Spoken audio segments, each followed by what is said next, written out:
매출이 제과업계에서 기준이 있더라고요. 히트 상품으로 하려면 이제 최일시 한 달에 매출이 뭐 10억 원을 넘어서면 히트 상품이다 이렇게 하는데 먹태깡이 한 달도 아니고 일주일 만에 매출 10억 원을 훌쩍 넘어서서 히트 상품이 됐는데 이 돌풍의 원인은 뭐 다양하겠지만 업계에서 분석하는 거는 여름철이라는 뭐 계절적 특수성이 있지 않냐.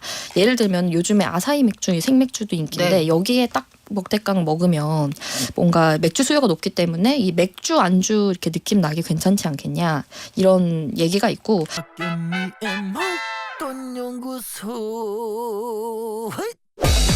트렌드를 통해서 돈의 이면을 읽어보는 그런 시간이죠. 맨손경제 머니투데이의 조한송 국민일보 이광수 기자 오셨습니다. 안녕하세요. 안녕하세요. 아니 두 분은 휴가를 안 가시나요? 아니 우리 팀은 휴가 가시는 분이 아무도 안 계세요. 그런가요? 정말 네. 안 가는 줄 알았더니 정말 다들 일기미만 다들 모이신 이렇게 걸로. 열심히 그러니까 극성수기엔 아무데도 가지 않는다. 네. 공항과 도로가 붐빌 때는 나는 반드시 회사를 가겠다. 이런 분들이 모여있는 그런 팀입니다. 극도로 합리적인 사람들이 모여있는 자 휴가지에서 일하는 워케이션이라는 게 유행이라고 이광수 기자가 가져오셨어요. 네. 일단 전 반대. 휴가 가서 놀고 싶은데 네. 이게 유행인 데는 이유가 있겠죠? 네, 이유가 있습니다. 사실 그 워케이션이 그러니까 원격 근무가 가능한 환경이라면 국내든 아니면 해외든 사실 상관없이 일할 수 있게 만들어준 제도인데요. 뭐 근무지 자율선택제라고도 이제 국내 기업에서는 불리는데 이게 사무실 꼭 나갈 필요가 있을까? 뭐 이런 생각에서 시작된 것도 같아요. 그래서 출퇴근 시간을 일단 절약할 수가 있고 사무실 나갈 필요가 없기 때문에 이런 부분들이 장점이고요. 사실 코로나19 이후에 좀 확산이 되고 있어요. 코로나19 때 워낙 이제 재택근무가 많았죠. 네, 맞습니다. 사실 그리고 이제 코로나에 걸리면은 뭐 쉴 수 있는데 뭐 두 번, 세 번 걸리면 계속 쉴 수는 없잖아요. 그래서 이제 집에서 근무하게 되면서 아 이게 원격 근무가 해도 괜찮구나 좀 이런 것들을 알게 된 것 같아요. 그래서 국내에서는 제주도나 강원도 해외로는 뭐 일본 등 이런 것들이 좀 이제 워케이션으로 많이 각광받는 장소가 되고 있고 근데 연차와 붙여 쓰는 경우가 많아요. 그래서 이게 연차에서 깎이는 게 아니거든요. 그래서 한 2주 휴가를 내서 일주만 일주일? 휴가를 내고 일주는 워케이션을 내는 거예요. 그래서 첫 주로는 그냥 이제 뭐 제주도 가서 이제 일하고 퇴근 이후에 이제 바다 보러 가거나 뭐 어디 딴 데 가거나 이렇게 하고 나머지 한 주는 또 그냥 온전하게 휴가를 즐길 수 있는 그러면서 이제 2주 동안 낯선 환경에 노출될 수 있는 게 좀 장점이라고 해서 이 워케이션 선호하는 직장인이 많다고 합니다. 그럼 갑자기 괜찮을 것 같아요. 네. 이게 갑자기 별개로 마음을 바꿀게요. 네. 네. 갑자기 퇴근하고 바다 보고 그 코스가 괜찮을 수도 있다 이런 생각이 퇴근하고 지하철 보는 것보다 그렇죠. 네. 이게 코로나19 때 반짝 유행하고 말 줄 알았는데 그 아메리카에서는 이게 대세다 이런 얘기가 있어요. 진짜 그래요? 네, 그렇다고 합니다. 이게 시장조사업체 유고브라는 이 업체의 설문조사에 따르면은 그 원격 근무가 가능한 미국인의 53%가 1년 이내 워케이션 할 거다라고 응답했다고 합니다. 실제 우리가 너무 잘 알고 있는 그 구글의 알파벳은 그 최대 4주 정도 1년에 최대 4주는 회사가 아닌 다른 장소에서 일할 수 있도록 할 것이라며 원격 근무가 이제 도입을 했고요. 아메리칸 익스프레스도 1년에 4주 동안에서는 어디에서나 일하기 정책을 시행하고 있습니다. 그리고 근무 조건이 좀 약간 여기는 뭐 자유로우니까 그렇겠지라고 생각하시겠지만 미국 월가에서도 이런 변화가 흐름이 감지되고 있다고 네. 하는 게요. 시티그룹 같은 경우에도 작년부터 8월과 12월 마지막 주 그러니까 총 2주 동안에는 원격 근무 그러니까 워케이션을 해도 된다라고 지금 정책을 세웠습니다. 그럼 회사에 당당하게 저는 2주일 동안 회사에 없을게요. 일만 하면 되잖아요. 이렇게 얘기를 한다는 건데 네. 조한송 기자님 국내 분위기는 어때요? 네, 국내도 이렇게 도입하는 기업들이 있는데 특히 국내 같은 경우에는 우리가 뭐 서울 부산 간 KTX만 하더라도 뭐 2시간대 이렇게 이동이 가능하니까 뭐 사실 사무실이 급한 일이 있으면 당일에도 이동하기 가능하기 때문에 좀 워케이션 하기 좋은 환경이지 않나 이런 생각도 좀 드는데 한국관광공사도 이 워케이션에 좀 주목을 하고 있는데 뭐 연구 보고서에 따르면 이 워케이션의 간접적인 뭐 생산 유발 효과도 뭐 4조 5천억 원대다 뭐 이렇게 얘기를 했는데 이렇게 퇴근 이후에 뭐 맛집도 가고 이렇게 여행을 하잖아요. 그래서 소비 활동이 늘어나면서 뭐 지역 경제가 활성화될 수 있다. 뭐 이렇게 지자체들도 보고 있는데 이래서 이제 제주도도 적극 나서고 있는데 이 수도권 기업을 대상으로 최대 14일 동안 1인당 하루 3만 원씩 뭐 최대 42만 원의 바우처를 지급하는 거예요. 뭐 식당이나 이런 데 사용할 수 있도록 네. 하는 건데 다만 워케이션 기간이 뭐 3일 이상이어야 하는 한다는 이런 조건이. 조건이 있다고 하고요.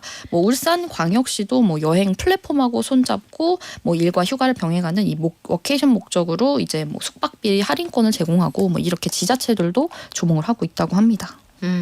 워케이션 많이 가는 동네가 정해져 있어요? 동네가 처음엔 좀 제주도가 성지로 떠올랐는데 네. 이제 푸른 바다를 보면서 기사를 쓰더라도 쓰면 능률이 올라가지 않겠냐. 갑자기 비판적인 어조가 상당히 누그러지고 온화한 분위기로 갑자기. 생각해보니 그럴 수도 있을 것 네. 같습니다. 이렇게. 제주도였는데 네. 뭐 지금은 강원도로 뭐 서핑을 하러 가시는 분들도 있다고 해요. 저녁엔 뭐 주말에 서핑하고 야. 뭐 이제 일하고 그리고 수도권으로도 좀 확산되고 있는 추세라고 합니다. 양양에서 그 일을 낮에 하고 약간 오후에 나가서 서핑을 한다 기자가 진짜 상상도 못 해본 그림인데 네. 그럴 수도 있다는 뜻이잖아요. 근데 워케이션이 스타트업이나 IT 업계 중심으로 돼 있다는 얘기는 왕왕 들었는데 네. 다른 업종도 할 수가 있는 거예요? 네, 사실 맞는 말씀이세요. 그래서 거의 스타트업이나 IT 업계로만 지금까지도 그렇게 되어 있는데 최근에는 유통업계에서도 좀 워케이션 해보려고 하는 시도 있다고 합니다. 그 오비맥주가 이제 작년 11월부터 워케이션을 도입을 했는데요. 지금 이제 6월 중순 기준으로 그러니까 한 7개월 정도 됐잖아요. 근데 사무직의 82%가 워케이션을 사용했다고 합니다. 이들의 평균 워케이션 사용 일수는 6.8일로 집계가 돼서 사실 유통업계는 현장 영업 비중이 좀 특성상 많아서 워케이션이 쉽지 않은데 일단은 그래도 가능한 직원부터 시행해 보자라고 결정을 내린 것 같아요. 이게 저도 그럴 게 저도 주변에 이제 막 취업 준비하시거나 또 이렇게 경력직으로 움직이신 분들 얘기 들어보면은 이 워케이션이나 재택근무 여부가 굉장히 중요하다. 회사를 선택하는데 중요하게 오. 작용을 하더라고요. 그래서 뭐 사실 기자 같은 경우에는 현실적으로 쉽지가 않은데 쉽지 않죠. 워케이션 얘기 꺼내면 혼납니다. 아주. 그렇죠. 혼나요 아주. 일단 취재원을 만날 수가 없다. 이게 맞습니다. 굉장히 치명적이죠. 네, 네. 그런데 이제 워케이션 한번 경험해 보신 분들은 다음에 회사로 옮길 때도 이 워케이션이 있는 점인지 이 여부가 되게 중요하니까 아무래도 인재 채용을 용이하게 하기 위해서 이런 제도들을 적용하는 것 같고 이 프랜차이즈 업계에서도 워케이션 하는 경우가 있는데요. 한국 맥도날드가 이번 여름 매장 크루들에게 제주도에서 일하면서 좀 경험을 쌓을 수 있도록 하는 제주 워킹 홀리데이라는 제도를 이제 진행을 하는데요. 일종의 복지 차원에서 이렇게 좀 인재들 모집하기 위해서 접근하는 것이다라고 해석이 되고 있습니다. 이광수 기자는 어때요? 만약에 연봉이냐 이 워케이션이냐 선택해라 라면 어느 쪽 회사를 선택하겠습니까? 되게 제가 낭만이 없어 보이는데 네. 연봉이 낫지 않을까요? 역시 경제부. 네. 자, 조한송 기자는 어때요? 저도 연봉일 것 같습니다. 그래요? 지금 돈을 네. 바짝 벌어서 아예. 크루즈 타는 게 열심히 살아야죠. 휴가는 이제 나중에 가는 네. 걸로 네. 급성수기에 휴가 안 가는 두 기자와 함께하고 있습니다. 자, 식지 않는 먹태깡의 인기. 먹태깡이 뭐예요? 먹태깡이 이제 깡 시리즈가 있었는데 그 중에 후속작으로 나온 먹태깡인데요. 이제 품귀 현상을 좀 빚고 있어서 많이들 들어보셨을 것 같은데 최근에 편의점에서 마트에서도 오픈런이 이어지고 있고 이게 워낙 구하기가 어렵다 보니까 뭐 쿠팡 이런 데는 오픈 마켓이잖아요. 아이고야. 이래서 되게 비싼 가격에 팔아서 이게 문제가 네. 되기도 했거든요. 그만큼 굉장히 귀한 제품이 됐는데 이 깡스낵의 6번째 시리즈라고 해요. 먹태깡이. 그래서 먹태 맛이 난다고 했는데 저도 아직 먹어보지 못했는데 혹시 드셔봤어요? 아니 저는 못 먹어봤는데 사실 저는 뭐 줄까지 서서 먹을 일인가 그렇죠. 약간 이런 쪽이라 저도. 맛집도 약간 기회비용 생각해서 옆집 가서 사 먹으면 안 되나 약간 그런 느낌이지만 또 우리나라에서는 이게 남들 먹을 때 먹어봐야 먹어봐야 된다 이런 되는 거죠. 분들이 많으신 모양이에요. 이게 그렇죠. 매출이 괜찮습니까? 매출이 제과업계에서 기준이 있더라고요. 히트 상품으로 하려면 이제 출시 한 달에 매출이 뭐 10억 원을 넘어서면 히트 상품이다 이렇게 하는데 먹태깡이 한 달도 아니고 일주일 만에 매출 10억 원을 훌쩍 넘어서서 히트 상품이 됐는데 이 돌풍의 원인은 뭐 다양하겠지만 업계에서 분석하는 거는 여름철이라는 뭐 계절적 특수성이 있지 않냐.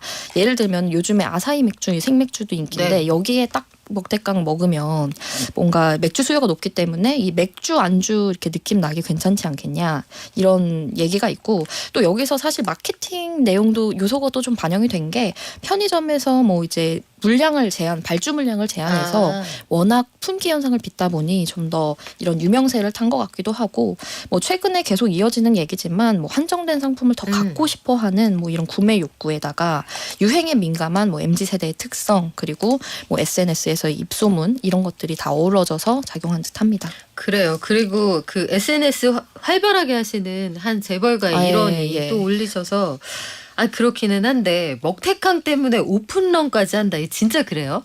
그랬다고 합니다. 이게 이마트가 주말 사이에 이 먹태깡 수량을 확보를 해서 전국 이마트 점포에 판매를 했는데요.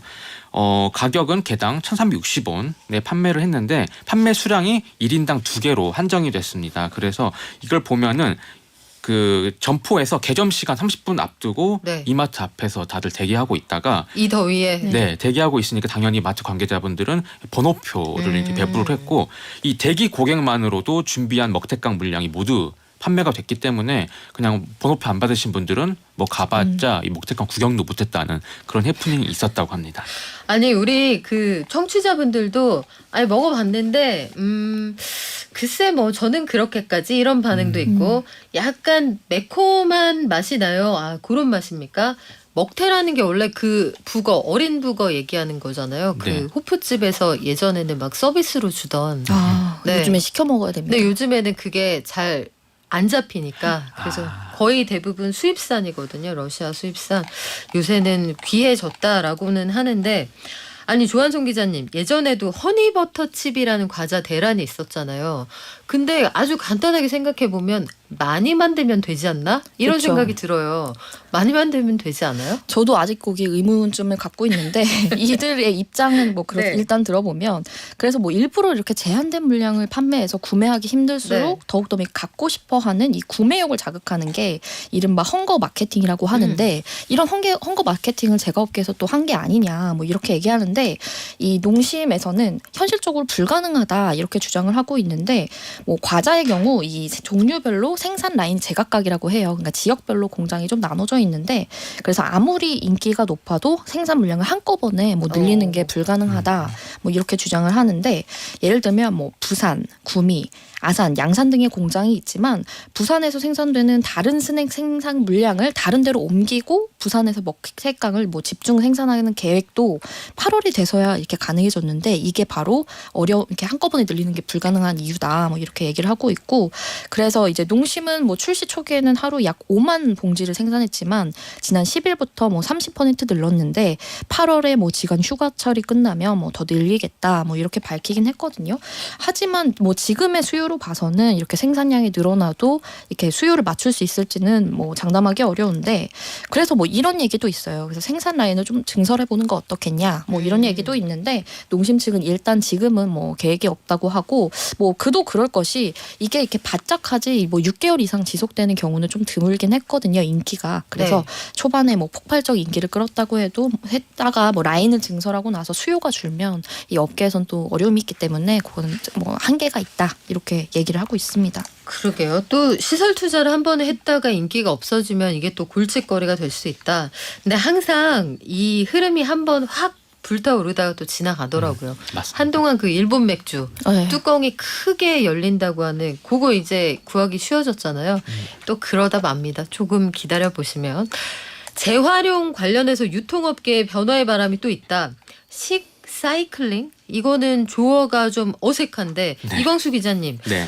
요즘에 편의점이나 마트에 가면은 일단 이 친구가 어디에서 나왔는지 모르겠는 라벨이 없는 생수들이 많잖아요. 네. 이것도 이 식사이클링이라는 것의 일환인가요? 네, 그래서 이제 뭐 먹는 건데 이제 그 리사이클링하기 용이한 그런 것들을 이제 종합해서 이렇게 만든 조어라고 보여지는데요. 그만큼 우리나라 국민들이 되게 재활용에 진심이에요, 사실. 우리 이게 재활용 진짜 잘해요. 정말 잘하고 그 상식도 되게 있고, 예. 큰일 나요. 제대로 안 하면 아파트에서 맞아요. 맞습니다. 난리 납니다. 예, 네. 공고문 붙고 CCTV 확인하겠다 과태료도 뭐 이런 것도 예, 있거든요. 과태료도 부과되고 네, 맞습니다. 그래서 이 라벨이 없는 무라벨 투명 페트병을 선택한 소비자가 늘고 있기 때문에 말씀하신 것처럼 이게 편의점이나 마트 가면은 이 라벨이 안 붙어 있는 음료 되게 많습니다. 대표적으로 이제 제주개발공사가 만든 삼다수, 이 삼다수가 현재 전체 물량의 30%가 라벨이 없는 무라벨 제품으로 이제 공급이 되고 있다고 하고요. 2025년까지는 이 절반 정도를 라벨 없이 생산한다고 합니다. 이 라벨이 달라붙어 있으면 일단 재활 재활용 당연히 어렵고요. 이게 업체에 가서 불 뜯어낸 다음에 그게 분리해야 되는 건데 여기서 일단 인력 비용이 들고 그리고 이 라벨도 비닐이기 때문에 이 비닐을 뭐 매립하거나 소각해야 되는데 이게 또 비용 발생하고 환경 오염이 되잖아요. 그래서 이런 무라벨 투명 페트병을 생산하는 곳이 많아지고 있는데 최근에는 생수가 아니라 맥주에서도 이 움직임이 있다고 해요. 사실 맥주 같은 경우에는 변질을 막기 네. 위해서 좀 갈색병 같은 맞아요. 데다가 담아 있잖아요. 이유가 있는 거죠. 그게. 네, 이게 햇빛 받으면 이게 변색이 그 맥주가 상하게 되는데 그런 것들을 좀 방지하기 위해서 한 건데 그럼에도 불구하고 우리 그것보다도 환경이 더 중요해. 그래서 이제 투명한 생수병 같은 맥주를 이제 롯데 칠성음료가 이 클라우드 생 드래프트에 한정해서 지금 적용을 한다고 합니다. 그리고 라벨도 비닐 대신에 그냥 페트 재질로만 되어 있어서 이 분리 배출을 손쉽게 하겠다. 좀 이런 움직임이 지금 포착이 되고 있고요. 사실 뭐 정부가 2019년에 사실 이제 맥주 업체들 그리고 맥주 업체 3사에게 좀 이런 페트병 같은 거를 좀 이렇게 좀 리사이클링 용이하게 종이나 이렇게 무라벨로 해달라라고 이렇게 요청한 바가 있어요. 그래서 이런 조치 중에 하나로 보이고 다른 맥주 업체들도 그렇기 때문에 재활용이 쉬운 투명 무라벨 페트병으로 바꿀 것으로 보입니다. 종이 맥주 이거는 쉽지 않을 것 쉽지 같아요. 않을 네. 것 종이 같아요. 팩에 들어있는 맥주는 일단 아무래도 우유 먹는 것처럼 느껴질 것 같은데. 종이 맥주 이게 나올 수 있을까요? 그건 잘 모르겠는데 자 식사이클링 그러니까 먹을 식자에다가 리사이클링을 합쳐서 만든 그런 조어인데 식사이클링이라는 게 전반적으로 어떤 의미인가요? 좀 의미는 포괄적으로 다뤄지는 것 같은데 남은 음식을 최소화하거나 아니면 포장재를 뭐 지속 가능한 것으로 변경하는 등 식사 전부터 끝까지 이 전 과정에서 환경을 고려하는 이런 활동을 말하는데 같은 가격이거나 뭐 심지어 조금 더 비싸더라도 이 친환경 제품을 구입하는 소비자들이 늘면서 이런 문화가 확산되고 있는데 가령 우리가 뭐 쿠팡에서 새벽 배송시키면 우리가 선택을 하거든요. 일회용 상자로 받을 것인지 아이스팩이 있는 뭐 다회용으로 받을 것인지 이런 선택을 하는데 일단 그 소비자 입장에서 일회용으로 받으면 또 이게 쌓이고 쌓이면 굉장히 처치 곤란해지거든요. 그렇죠. 그래서 이런 식으로 선택하시는 분도 있고 그리고 파리바게트도 최근 뭐 식빵을 포함한 26개 제품의 포장지를 이 녹색 인증을 받은 뭐 친환경 포장재를 인증했다고 홍보를 하고 있습니다. 이런 식으로 이제 식품업계 전반적으로 좀 문화가 확산되고 있는 것 같습니다. 근데 알고 보면 이게 그 리사이클링에 해당되지 않는 그린워싱이었다 이런 얘기도 있잖아요. 요거는 그 사례들이 적발된 게 있나 보죠? 네, 사실 이제 그린워싱이 이제 친환경인 척하면서도 알고 봤더니 환경 오염을 더 시키는 정책이더라. 네. 뭐 이렇게 이해하시면 될 것 같은데 가령 국내 한 로드숍 화장품 브랜드는 종이 용기에 화장품을 담아서 판매를 하면서 친환경이다라고 이렇게 홍보를 많이 했는데요. 근데 그 종이를 가르면 그 안에 플라스틱 병이 있었다고 해요. 그래서 오히려 그 마케팅이 역풍을 맞기도 했습니다. 아, 왜 그렇게까지? 네, 해당 기업은 이 플라스틱으로 100% 만드는 것보다는 그래도 플라스틱 절감했다라고 얘기하지만 사실 소비자들은 안에까지 다 종이로 만들어지는 줄 알잖아요. 그래서 그런 오해를 사는 그런 그린워싱 사례가 있었고요. 뭐 가령 이런 것도 그린워싱이라고 해요. 뭐 수익의 일정 부분을 환경단체에 기부합니다. 라는 게 써 있으면 와 우리가 더 이걸 구입할 수도 있잖아요. 그런데 얼마나 어디에 이런 게 빠져 있으면 이런 것도 그린워싱의 사례라고 이렇게 지금 지적되고 있습니다. 그래요. 그 예전부터 나무를 많이 베어서 쓰는 그런 업체들, 펄프 많이 쓰는 업체들이 나무를 많이 심습니다. 이런 캠페인을 하기도 했었잖아요. 어찌 보면 형용 모순인 그런 사례들도 참 많은 것 같기도 하고요. 자, 해외에서 한국 뷰티 상품이 잘 나간다는 얘기는 오랫동안 들었는데 최근에 중국 경기가 생각보다 안 좋아서 우리 이거 반사이익을 못 본다고 하더니 증시에서 화장품 업종 분위기가 좀 살아나나요? 네, 맞습니다. 최근 화장품 업종이 주식시장에서 관심을 받고 있는데 뭐 특히 경제활동 재개 효과로 뭐 화장품 수요가 증가하는 과정에서 특히 이 중소형 업체의 약진이 조금 두드러지고 있는데 뭐 인디 브랜드들이라고 할 수 있겠죠. 그래서 기성 브랜드보다 새로운 것을 선호하는 뭐 이런 소비 트렌드가 있고 또 더불어서 경기 침체 등의 여파로 가성비 있는 뭐 제품을 찾는 수요가 맞물린 결과라고 좀 해석이 되는데 지난 1분기에 화장품을 만드는 회사가 있어요. 그 코스메카 코리아라고 있는데 여기서 깜짝 실적을 발표하면서 주가가 급등한 것을 신호탄으로 이 주식시장에서 중소형주가 주도하는 뭐 화장품 주가 상승세가 이어졌는데 그래서 뭐 아모레나 LG생건도 그 순환매의 역할로 이렇게 같이 오르기도 했거든요. 네. 대표적으로 이렇게 많이 오른 곳이 뭐 화장품 브랜드 로맨이라고 있는데 여기를 전개하는 네. 아이패밀리 SC와 뭐 클리오 등이 굉장히 실적이 요즘 괜찮았고 이들 중소 브랜드의 제품을 생산해서 납품하는 회사들이 있거든요. 이런 것들도 이제 덩달아 주가가 좀 오르고 있고 그렇다 보니까 오랜만에 이 화장품 업황이 살아나서 주식시장에 문을 두드리는 뭐 화장품 기업도 있는데 뭐 주목을 받았던 것이 마녀공장이라고 있었는데 최근에 IPO했죠. 네, IPO를 했는데 지난달에 했는데 증시 초반에 상장 초반에는 좀 주가가 괜찮았거든요. 그리고 이달에도 뭐 뷰티 스킨이라는 기업도 상장 첫날에 좀 좋은 반응을 얻으면서 이렇게 화장품 업종의 분위기가 좀 살아나고 있다 이런 얘기가 나오고 있습니다. 네, 우리가 전통적으로 알고 있던 브랜드들 말고 특화돼서 화장품을 만들어서 납품하는 업체들 주가가 괜찮다고 합니다. 네. 분위기가 좋은 이유가 있을 텐데 해외에서도 우리가 제품력은 기가 막힌다 이런 평가는 받는 모양이에요. 예전하고 달라진 게 있다면 예전에 진짜 중국향 매출 의존도가 높았는데 최근에는 일본, 뭐 미국 등으로 좀 다변화되고 있고요. 특히 뭐 일본에서는 그 수출 규모가 이 프랑스를 역전해서 뭐 가장 높을 정도 우리나라가 1위를 기록할 정도로 굉장히 네. 인기를 끌고 있어서 일본 편집샵들도 국내 제품을 앞다퉈 들여오고 뭐 이런 분위기가 좋다고 합니다. 네, 오랜만에 한쪽으로 쏠려있던 그 증시의 분위기가 좀 순환매도 나타나고 수급이 여러 군데로 분산된다. 좀 반가운 소식이기도 하네요. 오늘 말씀은 여기까지 듣겠습니다. 지금까지 맨손경제 조한송 이광수 기자였습니다. 고맙습니다. 감사합니다. 감사합니다.